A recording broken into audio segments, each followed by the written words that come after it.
जा करके देखे, उसे योगी कहते हैं। जंगल में जाने के बाद तो सब अकेले हो जाते हैं, लेकिन इधर देवताओं की बेचैनी बढ़ने लगी। देवता लोग कहने लगे ये कैसा बाबा है, अरे भगवती ने इतना सुंदर अवतार लिया है और ये देखता ही नहीं, एक बार आंख खोल करके भी नहीं देखता है कि हमारी यही वह पूर्व शक्ति है और ये हमारे लिए ही आई है। अरे इतना कठोर होना अच्छा।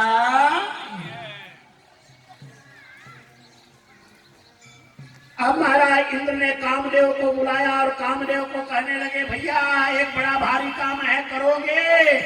कामदेव ने कहा विपत्तौ बहुयो ब्रूते स किं कार्यं करिष्यति।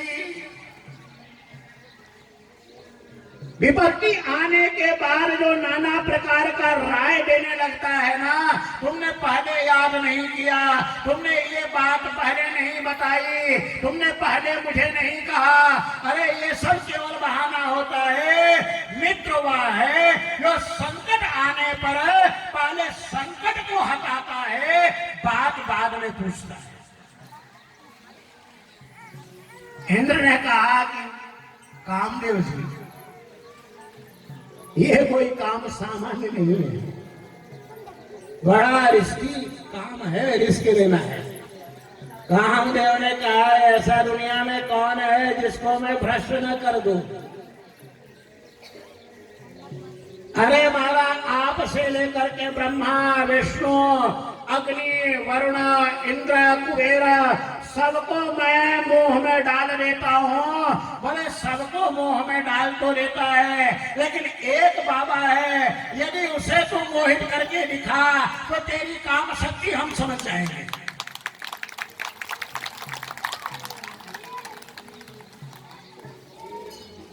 बोले कौन है? बोले महादेव।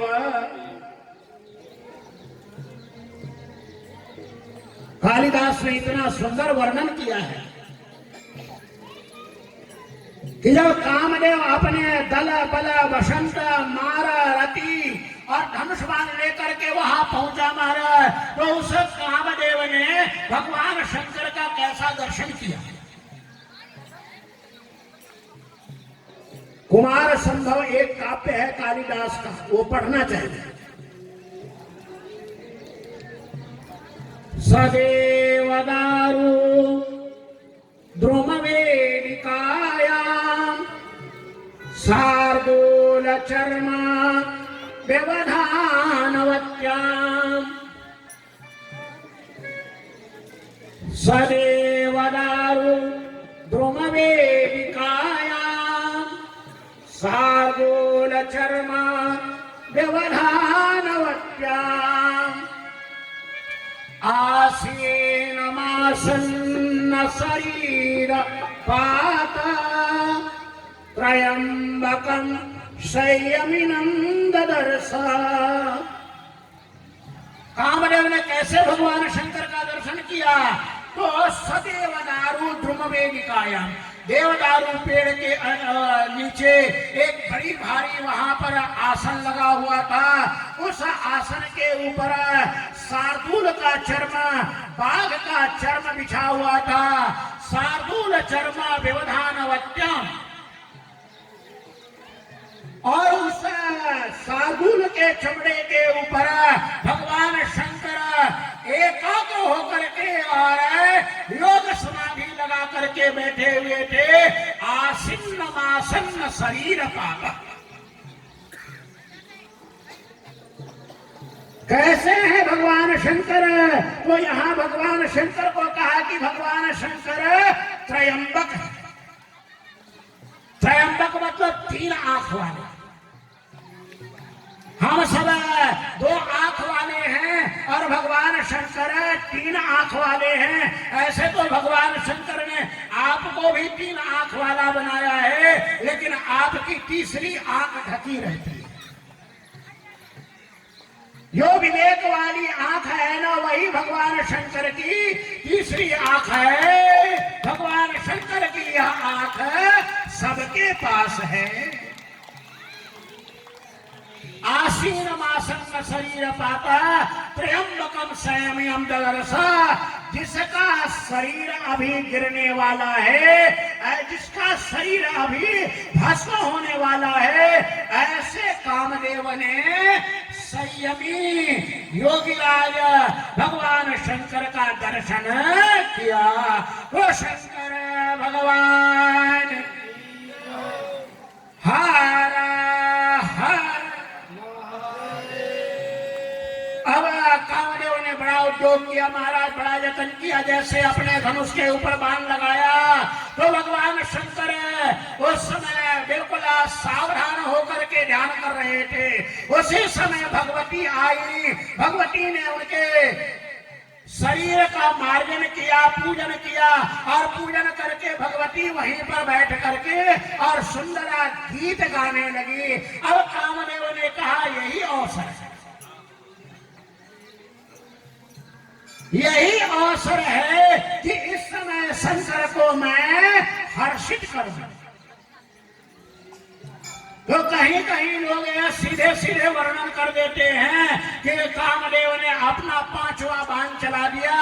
अरे 5वां बाण नहीं चलाया, पहले हर्षण नामक भेजा, और हर्षण नामक जो पुष्प बाण है वह महाराज हृदय में प्रवेश करते ही शंकर जी को बड़ा आनंद आया। आंख खोल करके देखने लगे और देख करके कहने लगे आहा कितना सुंदर इसका रूप है, कितनी सुंदर इसकी छवि है। अरे इसको तो देखने से ही आनंद आता है, कितना सुंदर गाती है। अरे इसके जो घुंघरुओं की आवाज है वह आवाज तो मेरे कान में मधु घोल रहे हैं। यदि इसके साथ मेरा ब्याह हो जाए, ये मेरी धर्म पत्नी बन जाए और मेरे हृदय से मैं इसको लगा लूं तो उस आनंद की क्या कथा हो। ऐसा महादेव ने सोच करके और जैसे आगे हाथ बढ़ाए पार्वती का हाथ पकड़ने के लिए कि कन्या स्वभाव होने के कारण पार्वती दूर चली गई। ये शिव पुराण की कथा है, जो असली कथा है वो आपको बता रहा। लेकिन जैसे ही भगवान शंकर ने हाथ बढ़ाया न महाराज तो उसके वस्त्र हाथ में आ गए। उस वस्त्र का स्पर्श पा करके ही भगवान शंकर बिल्कुल मोहित होने लग गए और विचार करने लगे अरे इस तपस्या में क्या रखा है, ये समाधि में क्या रखा है, मुझे तो जल्दी से जल्दी ब्याह करके और गृहस्थ होना चाहिए। लेकिन वहां चुन्नी का एक कोना खींच करके और पार्वती अलग हो गई, और जैसे ही अलग हो गई महाराज तो शंकर जी को करंट लगा। शंकर जी ने कहा अरे मैं सारे सृष्टि का संहार करने वाला हूँ, मैं पूरे विश्व का मालिक हूँ, और यदि आज मैंने ये काम किया तो दुनिया क्या आगे करेगी, मेरे को मोहित करने वाला कौन है। आज तक मेरे मन में कोई मोह पैदा नहीं हुआ, लेकिन आज कैसे पैदा हो गया। तब भगवान शंकर ने देखा आकाश के तरफ और देखा कि कामदेव अपना बाण लेकर के खड़ा है। भगवान शंकर ने कहा दुष्ट कहीं का, तू मेरे ऊपर बाण का प्रहार करके और मेरे को मोह में डालना चाहता है। उसी समय भगवान शंकर ने अपना तीसरा नेत्र खोला महाराज, और तीसरा नेत्र खोलते ही धक धक धक धक धक धक धक धक करके महाराज भयंकर ज्वाला निकली। देवता लोग छुपे हुए थे, देवता लोग हाय हाय करने लगे, रति हाय हाय करने लगी। लेकिन जैसे ही ज्वाला निकली तो ज्वाला ने खट से जाकर के और कामदेव को जला करके भस्म कर दिया। हारा रति तो महाराज मूर्छित हो गई, देवता भागे, बोले कामदेव को जला दिया, कहीं हमको भय न जला दे। रति हाय हाय करके रोने लगी, बोले हा प्राणनाथ, हा प्राणनाथ, हा कामदेव, इन देवताओं ने हमारा अनर्थ कर दिया, आपको आगे करा करके और आपको जलवा दिया, अब मेरा क्या होगा? देवताओं ने कहा बाद में देखा जाएगा, तेरा क्या होगा? ये जो थोड़ी सी भस्म है ना, ये पोटली में बांध करके और तू भी यहां से 9 2 11 हो जा, नहीं तो ये बाबा है। अब इस समय ये भड़क में है, और जब भड़क गया है ना तो ये आव देखे ना ताव जो सामने आएगा ना उसका कल्याण कर देगा। अब महाराज वह ज्वाला आकाश में गई, उस ज्वाला ने पृथ्वी के ऊपर पतित हुई, और जैसे ही वह ज्वाला पतित हुई पृथ्वी के ऊपर तो सारे जंगल को जलाने लगी। अब ब्रह्मा जी भागे हुए आए, ब्रह्मा जी ने कहा अरे अरे, रुद्र के क्रोध के द्वारा, अग्नि के द्वारा सारी सृष्टि प्रलय से पहले ही जल जाएगी।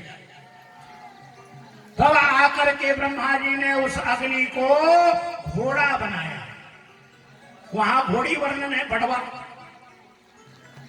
और बड़वा रूप देकर के समुद्र को समर्पित किया और समुद्र को आज्ञा दी कि जल ही तुम्हारा भोजन होगा, और जब प्रलय आएगा तो यह रुद्र की अग्नि तुम बाहर कर देना, जिससे संसार में प्रलय हो जाएगा। इधर भगवान शंकर ने उस भूमि को साफ दिया कि आज के बाद यहाँ से जितने दूर तक भूमि दिखलाई पड़ती है वहां तक कामदेव का कोई प्रभाव नहीं होगा। और बाबा जी ने आओ देखा ना ताओ अपने गणों को कहा अब चलो यहाँ से। नंदी भृंगी श्रृंगी कृति महाराज अब ये घूम रहे थे, आ गए, चले गए, रोज आते। और आज तो महाराज कम से कम मेरे को लगता है कि 100 परिक्रमा किया, 108। और कभी तो मेरे पगड़ी पर आकर के बैठ जाए, कभी मेरे हाथ पर आके बैठ जाए। मैंने कहा हाँ कथा में ठीक सुनाऊंगा, आप चिंता न करें। भगवान शंकर के गण किस रूप में होते हैं तो ये भृंगी है, भृंगी मतलब घोड़ा, ये श्रृंगी है महाराज, सिंह वाले। तो महाराज भृंगी श्रृंगी सब आते हैं, कभी नंदी के रूप में, कभी घोड़े के रूप में। भगवान शंकर वहां से चले गए, पार्वती को महाराज काटो तो बिल्कुल खून नहीं, वह रोती रोती अपने पिताजी के घर गई और कहने लगी पिताजी हमारा तो अनर्थ हो गया। अब महाराज क्या हुआ इधर कि आकर के रो करके बेहोश हो गई। उधर आए नारद जी और नारद जी ने कहा बिटिया बेहोश होने से काम नहीं बनेगा, ये मैं तुमको पंचाक्षरी मंत्र देता हूँ। भगवती ने पंचाक्षरी मंत्र ग्रहण किया और माँ से कहने लगी माँ जिस रुद्र ने मेरा परित्याग किया है कामदेव को जला करके, मैं अपने तपस्या के द्वारा तुम्हारे आंगन में ला करके और तुम्हारा जमाई ने बना दिया, तो मैं भी काली। जरा ताली बजा दीजिए।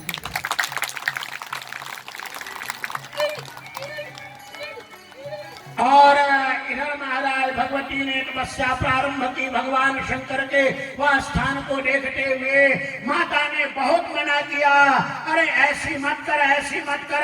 इसलिए भगवती का नाम पड़ गया उमा। ऊ मतलब ऐसा, मां मतलब मत कर। इसलिए भगवती के बहुत नाम है, अपर्णा एक, पर्णा च। भगवती के हजारों नहीं लाखों नाम है। वो अलग अलग भगवती ने अलग अलग समय अपनी लीला दिखाई, काम किए, उसके अनुसार नाम पड़ गए। अब इधर भगवती पार्वती ने तपस्या प्रारंभ की, भगवान शंकर चले गए कैलाश। और देवता लोग चिंतित हो गए, बोले महाराज ये तो बड़ा अनर्थ हो गया और कामदेव जल के भस्म हो गया। इंद्र ने कहा अब हमारा कोई बस नहीं चलने वाला है, अब बाबा जी को कौन समझाए। तो बाबा जी को समझाने के लिए देवता लोग इकट्ठे हुए। देवता लोग जाकर के महाराज रुरुदु सस्वरम, महादेव के यहाँ जाकर के और बाहर ही खड़े होकर के और बड़े जोर जोर से रोने लगे। ब्रह्मा जी गए, विष्णु जी गए, भगवान शंकर ने कहा भाई ये देवता लोग क्यों रो रहे हैं। बोले महाराज देवता लोग आपका दर्शन करना चाहते हैं। बोले बुला करके उनको लाओ, उनकी क्या समस्या है। बोले महाराज समस्या बहुत गंभीर है। बोले फिर भी उनको बुला, आगे आगे नारद जी श्रीमन नारायण करते हुए भगवान विष्णु ब्रह्मा और सब वहां आए। भगवान शंकर को प्रणाम किया और प्रणाम करके उनकी स्तुति की। भगवान शंकर प्रसन्न हो गए। तो देवता कहने लगे महाराज ये ना देव लोग सब सुना सुना लगा। भगवान शंकर ने कहा क्या क्या कहने का क्या मतलब है। बोले महाराज न किसी के यहाँ शादी होता है, न किसी के यहाँ ब्याह होता है, न किसी के यहाँ ढोल धमाके बजते हैं, न किसी के यहाँ नृत्य गान और ये सब होता है। तो महाराज ये आनंद का उत्सव मनाए। अब बोले देवताओं तुमको आनंद की लगी है भगवान।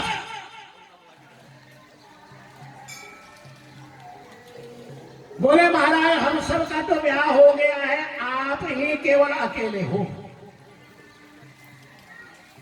और महाराज आपने कामदेव को जला दिया, ये आपने अच्छा नहीं किया। भगवान शंकर ने कहा बहुत अच्छा हुआ।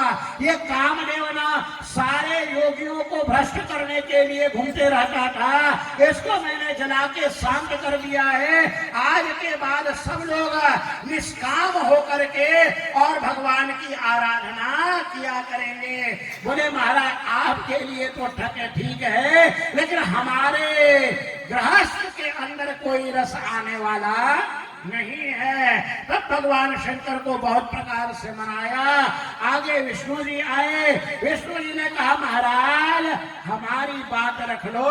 तब भगवान शंकर बड़ा मुश्किल से तैयार हुए। बोले मैं ब्याह के लिए तैयार तो हूं, लेकिन अब की बार ब्याह में बिना परीक्षा के करने वाला नहीं हूं। जब देवता लोग चले गए तो भगवान शंकर ने सप्तर्षियों को याद किया और सप्तर्षियों को बुला करके भगवान शंकर ने समझाया कि भली भांति जा करके और पार्वती की परीक्षा लो और परीक्षा में पास हो जाए तब हमें बताना। सप्तर्षि वहां पर आते हैं और भगवान शंकर के बारे में बहुत उल्टी सीधी बातें करते हैं। बड़ा विस्तार है वहां पर।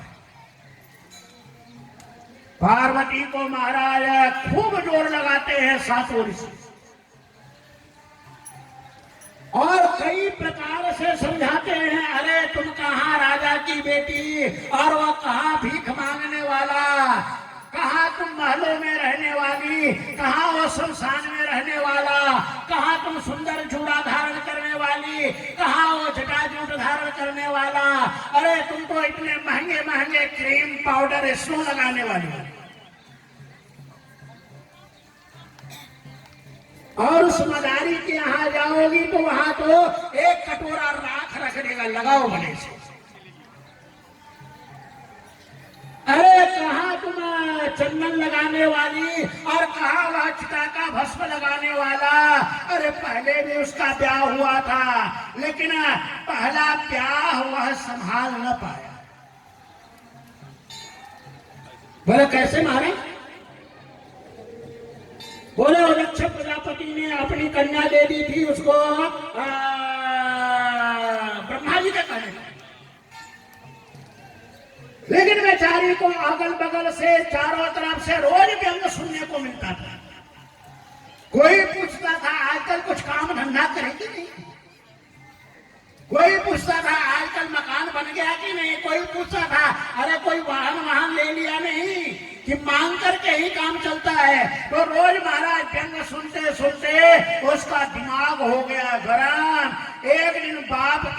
में गई और अग्नि कुंड में कूद गई।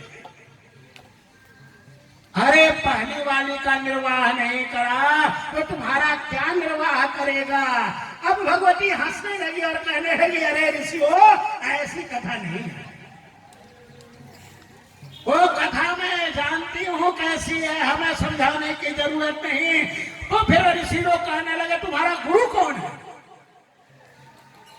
पार्वती ने कहा, मेरे गुरुजी नारद जी हैं। और गुरुजी का नाम सुनते ही महाराज जोर जोर से हंसने लगे। अरे ओ बकुड़ा,